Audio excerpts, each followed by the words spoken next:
Hello, welcome to Solutions Hub. On today's tutorial, we are going to use Power Queries on pivot columns in Excel to transform our data. Now, it's especially useful when your data set has multiple columns that represent the same type of information and you want to normalize the data into a more analysis-friendly tall format. Now, we have different columns here that represents the rainfall value for these particular locations, right? Good. So what we want to do now is that we want to use the unpivot column to merge these years just into one column, that each of these coordinates will now have the rainfall values for the different years, right? Good, that are represented by the different years. So if we look closely, we have about 225 points, right? And then we are looking at 1, 2, 3, 4, 5 fields. So at the end of the day, when we are done with the unpivot column, we should be able to have 225 times 5.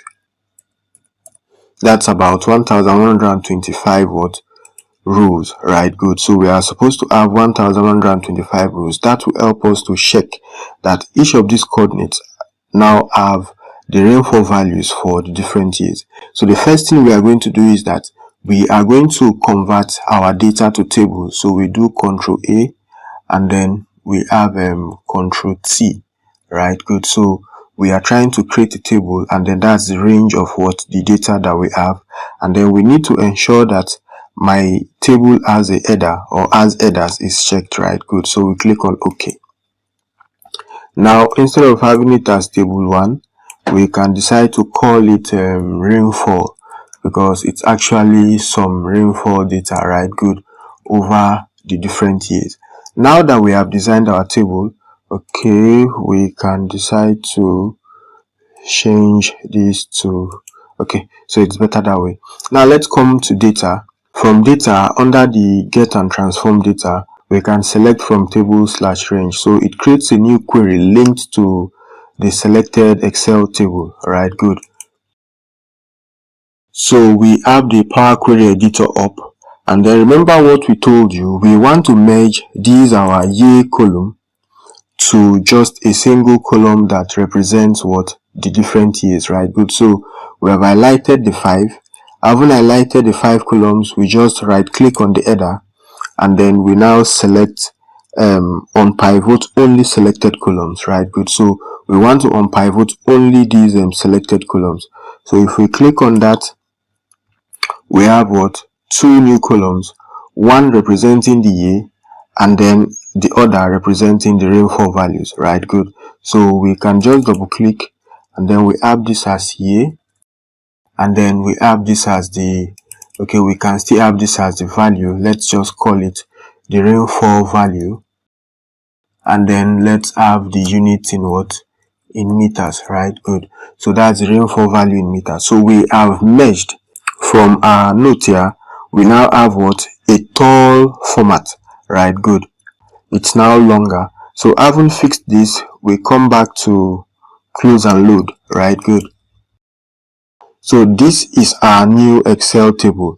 If we want to confirm the value we told you, that's 1125, that's 1125 rows.